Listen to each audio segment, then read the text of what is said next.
श्री पुरुषोत्तम भगवान की जय। परमात्मा की असीम कृपा से, पुरुषोत्तम भगवान की दिव्य अनुमय अनुकंपा से आज अधिक मास का 10वां दिन 26 मई 2026 और मंगलवार। आज एकादशी का व्रत है और अपने वहाँ सनातन में भी और पुष्टि मार्ग में भी और अन्य संप्रदायों में भी एकादशी का बहुत महत्व बताया गया। उसमें भी आज की जो एकादशी है उसको कमला एकादशी कहते हैं। महालक्ष्मी की पूर्ण कृपा करने वाली, नारायण के प्रति संपूर्ण रूप से समर्पित ऐसी महालक्ष्मी की आज एकादशी है। अधिक मास की एकादशी को कमला एकादशी कहते हैं। जो एकादशी 3 सालों में एक बार आती है, जब जब अधिक महीना आता है तब आती है, तो उसका भी बहुत विशेष महत्व है। बहुत श्रद्धा पूर्वक हम भगवान की कथा सुने। सज्जनों, अभी तक की कथा में हमने भगवान के विविध स्वरूप और भगवान के विविध रूप का दर्शन किया। निधि स्वरूप ये भगवान का दिव्य स्वरूप है।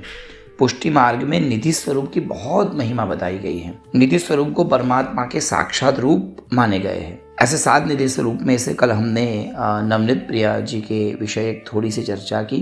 आज भगवान का एक बहुत सुंदर स्वरूप है श्री मथुरेश जी। वर्तमान समय में मथुरेश प्रभु कोटा में विराजते हैं और बहुत ही लावण्य युक्त अत्यंत सुंदर भगवान का यह पुष्टि स्वरूप है, यह निधि स्वरूप है। पुष्टि मार्ग में विराजमान जो 7 प्रमुख पीठ है उसमें से प्रथम स्थान पे मथुरेश प्रभु आते हैं। राजस्थान में कोटा नगर में अभी विद्यमान विराजमान है। यह स्वरूप केवल एक प्रभु का स्वरूप नहीं, अपितु व्रज भाव में सेवा, भक्ति और उत्तम मधुरता का यह प्रतीक है। मथुरेश जी का प्रागट्य भी बहुत सुंदर माना जाता है। विक्रम संवत 1549 में फाल्गुन शुक्ल एकादशी के दिन, देखिए कितना कृपा, प्रभु की कृपा के आज भी एकादशी है। तो फाल्गुन शुक्ल एकादशी के दिन मथुरा में करनाल नाम का एक गांव है और वहीं गांव में यमुना जी का तट, उसी तट पर भगवान का प्रागट्य है। मथुरेश प्रभु का प्रागट्य वहां हुआ था। कहा जाता है कि एक समय वल्लभाचार्य वहां पर अपने भगवदीय वैष्णवों को लेकर संध्या वंदन कर रहे थे। उसी समय एक यमुना जी का तट टूटा, पत्थर का, मिट्टी से बना हुआ है, कुछ ऐसा टूटा। जब वो टूटा उसी समय महाप्रभु जी के हृदय में भगवान की मधुरता के विषय चिंतन चल रहा था। महाप्रभु जी भगवान की उन मधुरता का चिंतन कर रहे थे। उसी समय यह स्वरूप अचानक वहीं यमुना जी के तट पर प्रकट हुआ और वहीं पर एक मिट्टी का टीला था। उसी टीले में से ये अचानक दिव्य आवाज हुआ, प्रकाश तेजपुंज हुआ और कहा जाता है 7 ताल, मतलब बहुत बड़ा ये स्वरूप था। व्यक्ति की दृष्टि भी नहीं जा सकती इतने बड़े स्वरूप पर। ऐसा चतुर्भुज स्वरूप प्रकट हुआ। तो हाथ जोड़ महाप्रभु जी ने विनती की, प्रार्थना की, निवेदन किया प्रभु का, प्रभु आप इतने विशाल है तो आपकी सेवा कैसे होगी? हम तो बाल सेवा करने वाले, बाल भाव से सेवा करने वाले, इतने बड़े स्वरूप की सेवा कैसे होगी? और वल्लभ की इस दिव्य अनुमयी प्रार्थना से भगवान अत्यंत बाल स्वरूप में, छोटे स्वरूप में हो गए।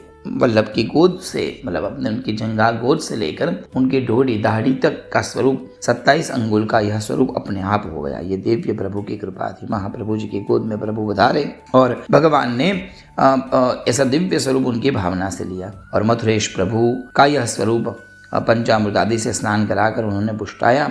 उसके बाद यह साम वर्ण चतुर्भुज, उसमें एक उनका भगवान का हाथ ऊपर है, एक हाथ में शंख, एक हाथ में चक्र, गोल पीठी का जैसा यह दिव्य स्वरूप है। देखने में यह द्वारकाधीश जैसे ही दिखते हैं, परंतु उनमें और उनमें काफी अंतरता है। दोनों की स्थिति, दोनों के भाव अलग माने गए हैं। एक उनकी पीठी का गोल आकृति में है जो गोपी जनों के भाव का प्रतीक है। सेवा की परंपरा देखी जाए तो महाप्रभु जी ने यह जो स्वरूप प्रकटा, उनका थोड़ा सेवा करके, पूजन करके यह स्वरूप उनके कृपा पात्र एक शिष्य थे पद्मनाभ दास, उनको दे दिया। पद्मनाभ दास ने अपने बहुत लंबे अरसे तक मथुरेश प्रभु भगवान की बहुत सुंदर सेवा की। यह मथुरेश प्रभु कहा जाता है कि पद्मनाभ दास के साथ में बातें करते थे। बहुत ही मतलब समर्पण भाव से आपने उनकी सेवा की।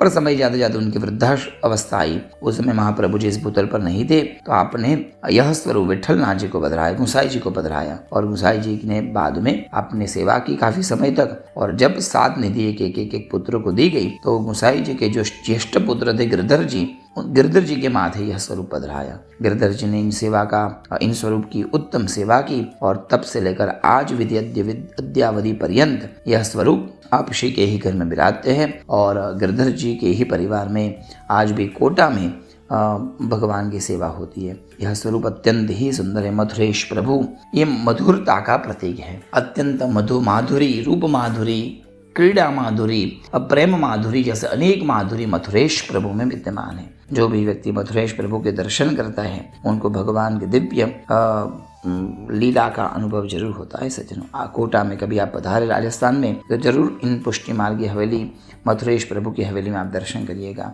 आज वहाँ नित्य राजभोग आदि अनेक अष्टायाम सेवा होती है। कीर्तन राग भोग प्रभु को समर्पित होते हैं। श्रृंगार सेवा उनकी बहुत ही विशेष है। समय समय पर एक विशेष उत्सव मनोरथ भी वहाँ पर होते हैं। और मुख्य उत्सव जन्माष्टमी, नंद महोत्सव, अंकुर फूल का बंगला, हिंडोले के उत्सव और होली का डोलोत्सव यहाँ का विशेष माना गया है।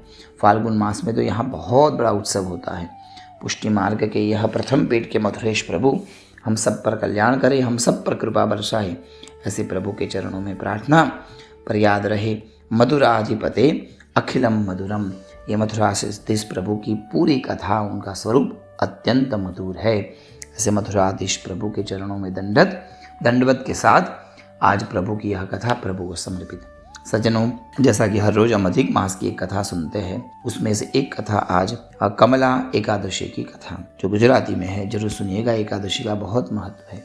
આજની વાર્તા અમીધારાની વાર્તા, કમલા એકાદશીની વાર્તા, બહુ સુંદર વાર્તા છે સજ્જનો, બહુ ધ્યાનથી સાંભળજો। પવિત્ર કાશીનગરમાં એક બ્રાહ્મણ રહેતા। હવે આ બ્રાહ્મણને 5 પુત્ર, પિતાની જેમ આ ચારે પુત્રો ખૂબ સારા કર્મકાંડી અને વિદ્વાન। 5મો પુત્ર સૌથી નાનો અને ખૂબ લાડકવાયો। બહુ જ પ્રેમથી પિતા માતા એમને મોટા કર્યા।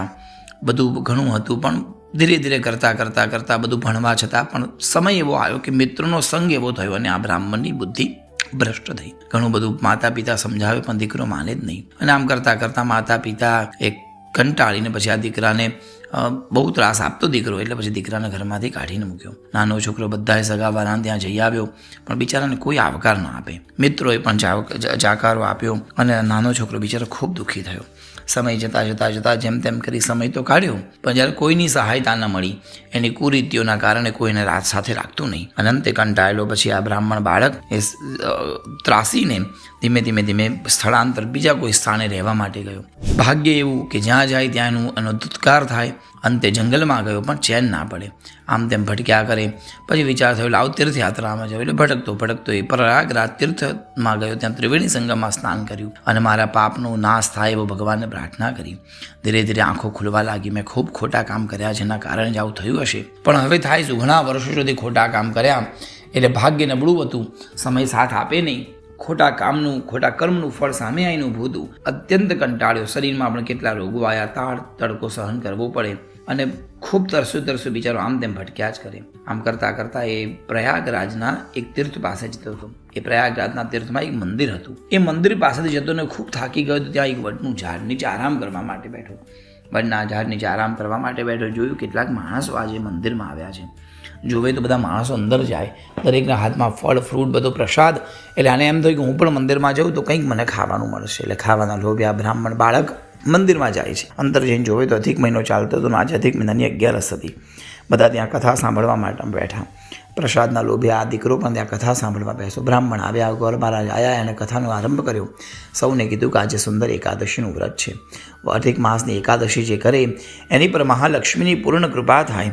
આ અધિક મહિનાની એકાદશીને લોકો કમલા એકાદશીના નામથી ઓળખે છે। સ્વયં ભગવાન નારાયણે પોતાના પુરુષોત્તમ મહિનાની કમલા એકાદશી એ લક્ષ્મીજીને નામ કરી છે, એટલા માટે આ લક્ષ્મી સ્વરૂપા એકાદશી કહેવાય। આવી સુંદર કથા સાંભળી મહારાજે કીધું, જે કોઈ પણ આ એકાદશીનું વ્રત કરશે, ભૂખ્યો રહેશે, મહાલક્ષ્મીની કૃપા એની પર થશે। દરેક પ્રકારના દરિદ્ર ભગવાન એના દૂર કરશે। આવી બધી વાતો સાંભળી એટલે મનમાં એમ થયું કે આખી જિંદગી મેં તો ખૂબ ખોટા કર્મ કર્યા છે। લાવ, આમે કેટલા દિવસથી ભૂખ્યો છું, 10-15 દિવસથી કંઈ ખાવાનું મળ્યું નથી, મજબૂરીથી મારો અધિક મહિનો ઉપવાસ થઈ ગયો છે, તે વળી લાવને આજે એકાદશીનું વ્રત કરું। આમ કરતાં કથા સાંભળી, ભગવાનને પ્રણામ કર્યા। કથા પૂર્ણ થઈ એટલે પ્રસાદ મળ્યો। વિચાર કર્યો હવે 11 કરી છે તો પછી કરી લઉં એમ કરી ખાલી એક ફળ ખાધું, બીજો પ્રસાદ રહેવા તો આવતીકાલે ખાઈશ। એક ફળ ખાઈ અને એકાદશી કરી। એકાદશી કરતો ભૂખ્યો આ બ્રાહ્મણ એ જ મંદિરના ઓટલા પર સાંજ પડી, સંધ્યા ટાણું થયું, સંધ્યા આરતી થઈ, પછી બીજું એમ થયું હવે ક્યાંય જવું નથી, આવતીકાલે સવારે જઈશ એમ કરી અને મંદિરના ઓટલે આ બ્રાહ્મણ બાળક સૂઈ જાય છે। અડધી રાત્રે ઊંઘમાં ઘસઘસાટ ઊંઘમાં અચાનક એને સ્વપ્ન આવ્યું। સ્વપ્નમાં જોયું તો કેટલું બધું તેજ આંખની સામે દેખાય, ઓળખી ન શક્યો અને કીધું કોણ છો, આ તેજ ક્યાંથી આવ્યું? એટલે કીધું અવાજ આવ્યો કે હું મહાલક્ષ્મી છું અને કમલા છું, મારું નામ કમલા છે. મા ભગવતી તમે કેમ આવ્યા? લક્ષ્મીજીને પ્રણામ કર્યા. 2 બાફડો બ્રાહ્મણ ઊભો થયો, વંદન કર્યા, નમસ્કાર કર્યા. લક્ષ્મીજીએ દર્શન આપ્યા. માં, મેં એવા તમે કયા પુણ્ય કર્યા કે તમે મને દર્શન આપો છો? એટલે માએ કીધું, આ તો તારું સ્વપ્ન દશા છે, સ્વપ્નમાં હું આવી છું તને આશીર્વાદ આપવા માટે. બેટા, તે આજે ભલે લોભના કારણે કર્યું પણ તોય તે આજે એકાદશી કરી છે. આ કમલા એકાદશી મને બહુ પ્રિય છે. સાચા ભાવથી જે આ એકાદશી સમજીને કરશે એની પર મારી કૃપા થશે એવું ભગવાને કીધું છે. એટલા માટે બેટા તે ખૂબ સુંદર વ્રત આજે કર્યું છે. માં, તારે શું જોઈએ છે? માં, મારા જીવનમાં ખૂબ દરિદ્રતા છે. કેટલા કામ કરવા છતાં પણ અસત્કર્મ, ખોટા કામનું ફળ સામે આવીને ઊભું છે. માં, આપ જો કૃપા કરો તો બધું સારું થાય. લક્ષ્મીજીએ કૃપા કરી. ચિંતા ન કરીશ. આખો અધિક મહિનો નાજે અને કથા સાંભળજે. આજ મંદિરમાં સેવા કરજે. મંદિરમાં સેવા કરી પ્રભુને રાજી કરજે. અધિક મહિનો પૂર્ણ થશે એટલે બધું સારું થશે. બન્યું એવું કે અધિક મહિનો ચાલવા લાગ્યો. લક્ષ્મીજીના કહેવા પ્રમાણે આ બ્રાહ્મણ આજ મંદિરમાં રહેવા રહે. રોજ સવાર સાંજ મંદિર સાફ કરે, કથા વાર્તા સાંભળે, બ્રાહ્મણને મદદ કરે, લોકો આવે એમને પ્રસાદ આપે, એક ટાણું ભોજન જમે. આમ કરતાં કરતાં આખો અધિક મહિનો એમણે સેવા પૂજા કરી અને ભાગ્યનું કરવું એવું. જ્યાં અધિક મહિનો પૂરો થવાનો હતો એમનો પરિવાર, એમના માતા પિતા, એમના ભાઈઓ, એમની ભાભી, બધા બાળકો આજ મંદિરમાં દર્શન કરવા આવ્યા. આવીને જોવે તો આ તો નાનો દીકરો અને કેવી સુંદર સેવા કરે. કપાળ પર તિલક કરેલું, ધોતી પહેરેલી, ઉપવસ્ત્ર પહેરેલું. પેલા બ્રાહ્મણ કથાકાર જેમ કે એમાં બાળક કરે. અને આવો સજ્જન જાણી, સારો જાણી એવું વિચાર કર્યો કે આ સુધરી ગયો છે એમ જાણી નાના દીકરાને ખૂબ લાડ પડતો નાનપણનો હતો જ એ બધો યાદ કરી માતા પિતા બાળકને ઘરે લઈ ગયા. ઘરે ગયા ત્યારે દીકરાએ કીધું, હવે તો હું ભગવાનમાં મારું મન પરોવીશ. આમ કરી હવે તો એટલી બધી સુંદર સેવા કરવા લાગ્યા. આખા ગામમાં ઉત્તમ વિદ્વાન બ્રાહ્મણ બનવા લાગ્યા. પિતા પાસે જ્ઞાન કર્યું. ધીમે ધીમે કરતાં 2 વર્ષમાં તો એ પોતે પણ સારા એવા કર્મકાંડી બ્રાહ્મણ બન્યા. કાશીમાં ખૂબ સારું નામ થયું અને પ્રભુની કૃપાએ વાણીમાં લક્ષ્મીનો વાસ થયો, પ્રભાગ્યમાં લક્ષ્મીનો વાસ થયો, વાણીમાં વિદ્વત્તા આવી. ખૂબ સુંદર વાણી બોલતા થયા બ્રાહ્મણ. માન સન્માન વધ્યું, પૂજા પાઠ વધુ કરતા થયા અને ભગવાને ખૂબ ધન આપ્યું. એટલો બધો પૈસો મળ્યો કે જાણે અભરે ભરાય. એટલો બધો પૈસો પામી આ બ્રાહ્મણ ખૂબ સુખી થયા. પણ બ્રાહ્મણને એકવાર સદા યાદ છે કે મેં મારા જીવનમાં અધિક મહિનાની કમલા એકાદશી કરી હતી અને ભગવાને મને આટલું ફળ આપ્યું. એટલે જીવનમાં અનેક આવા વ્રતો કરી અને આ બ્રાહ્મણ પરમપદને પામ્યા. જેવા લક્ષ્મી માતા, જેવા કમલા માતા, જેવા પુરુષોત્તમ ભગવાન આ બ્રાહ્મણને ફળ્યા તેવા સૌને ફળજો એવી પ્રભુના ચરણોમાં પ્રાર્થના સાથે આજની આ કથા પ્રભુના ચરણોમાં સમર્પિત કરીએ છીએ. એકાદશીનું વ્રત છે. ખૂબ પ્રેમેથી રાજીથી એકાદશી કરજો. પ્રભુનું નામ લેજો. આપ સૌને પ્રણામ. જય શ્રી કૃષ્ણ.